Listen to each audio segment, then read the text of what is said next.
ಬನ್ನಿ ಇವತ್ತು ನಿಮಗೆ ನಾನು ತೆಂಗಿನಕಾಯಿ ಅನ್ನ ಹೇಗೆ ಮಾಡೋದು ಅಂತ ತೋರಿಸ್ಕೊಡ್ತೀನಿ.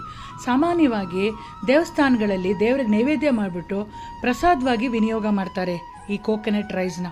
ಭಾಳ ರುಚಿಯಾಗಿರುತ್ತೆ.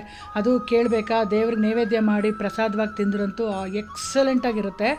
ಆ ಥರನೇ ಮನೇಲಿ ಕೂಡ ನೀವು ಲಂಚ್ ಬಾಕ್ಸ್ಗೆ ಮಕ್ಕಳಿಗೆ ಮಾಡಿಕೊಡ್ಬೋದು, ಇಲ್ಲಿ ದೊಡ್ಡವ್ರಿಗೆ ಕೊಡ್ಬೋದು, ಬೆಳಗ್ಗೆ ಬ್ರೇಕ್ಫಾಸ್ಟ್ಗೆ ಯಾವುದಕ್ಕಾದ್ರೂ ನೀವು ತಯಾರು ಮಾಡ್ಕೋಬೋದು. ತುಂಬ ಸುಲಭ, ಭಾಳ ರುಚಿಯಾಗಿರುತ್ತೆ. ಮಾಡೋದು ಹೇಗೆ ಅಂತ ನೋಡ್ಕೊಳ್ಳೋಣ. ಒಂದು ಕಡಾಯಿ ಇಟ್ಬಿಟ್ಟು, ಇದು ಎಣ್ಣೆ ಹಾಕಬಾರ್ದು, ತುಪ್ಪದಲ್ಲಿ ಮಾಡಬೇಕು.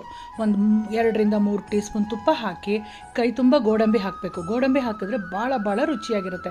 ನೀವು ಬೇಡ ಅಂದರೆ ಕಡಲೆಕಾಯಿ ಬೀಜ ಕೂಡ ಸೇರಿಸ್ಕೋಬೋದು. ಖಾರಕ್ಕೆ 3 ರಿಂದ 4 ಹಸಿಮೆಣಸಿನ್ಕಾಯಿನ ಸ್ಲಿಟ್ ಮಾಡಿ ಹಾಕಿ, ಸ್ವಲ್ಪ ಇಂಗು, ಕಡಲೆಬೇಳೆ, ಉದ್ದಿನಬೇಳೆ, ಸಾಸಿವೆ ಒಗ್ಗರಣೆ ಕೊಟ್ಟು, ಕರ್ಬೇವಿನ ಸೊಪ್ಪು ಸ್ವಲ್ಪ ಧಾರಾಳವಾಗಿ ಹಾಕಿ ಉದುರಾಗಿ ಅನ್ನ ಮಾಡಿಟ್ಕೊಂಡಿರಬೇಕು. ಅನ್ನನ ಸೇರಿಸ್ಬಿಟ್ಟು ಕೈ ತುಂಬ ತೆಂಗಿನಕಾಯಿ ತುರಿ, ಫ್ರೆಶ್ ಆಗಿ ತುರಿದಂಥ ಕಾಯಿ ತುರಿ, ಆಲ್ಮೋಸ್ಟ್ 1.5 ಮುಷ್ಟಿಯಷ್ಟು ಹಾಕಿದ್ರೂ ಕೂಡ ತುಂಬ ಚೆನ್ನಾಗಿರುತ್ತೆ. ಇದು ತೆಂಗಿನಕಾಯಿ ಅನ್ನ ಆಗಿರೋದ್ರಿಂದ ತೆಂಗಿನಕಾಯೇ ಹೈಲೈಟ್ ಇದಕ್ಕೆ. ಆಮೇಲೆ ಉಪ್ಪು ರುಚಿಗೆ ಸೇರಿಸ್ಬಿಟ್ಟು ಚೆನ್ನಾಗಿ ಮಿಕ್ಸ್ ಮಾಡಿದ್ರೆ ಸೂಪರಾದ ತೆಂಗಿನಕಾಯಿ ಅನ್ನ ರೆಡಿ ಆಗುತ್ತೆ. ಲಾಸ್ಟಲ್ಲಿ ಸ್ವಲ್ಪ ಫೈನ್ ಚಾಪ್ ಮಾಡಿ ಕೊತ್ತಂಬರಿ ಸೊಪ್ಪು ಸೇರಿಸ್ಬಿಡಿ, ತಿನ್ನಲಿಕ್ಕೆ ಅಷ್ಟು ರುಚಿ ಕೊಡುತ್ತೆ. ಖಂಡಿತ ಟ್ರೈ ಮಾಡಿ, ಬಾಕ್ಸಿಗೆ ಕೊಟ್ಟು ಕಳಿಸಿ. ಮನೇಲಿ ಮಾಡಿಬಿಟ್ಟು ಹೇಗೆ ಬಂತು ಅಂತ ನನಗೆ ಫೀಡ್ಬ್ಯಾಕ್ ಕೊಡಿ. ವೀಣಾ ಲಕ್ಷ್ಮೀ ನಾರಾಯಣ್ ಪೇಜನ್ನು ಆದಷ್ಟು ಫಾಲೋ ಮಾಡ್ಕೊಂಡು ನೋಡಿ ಅಂತ ಕೇಳ್ಕೊತೀನಿ.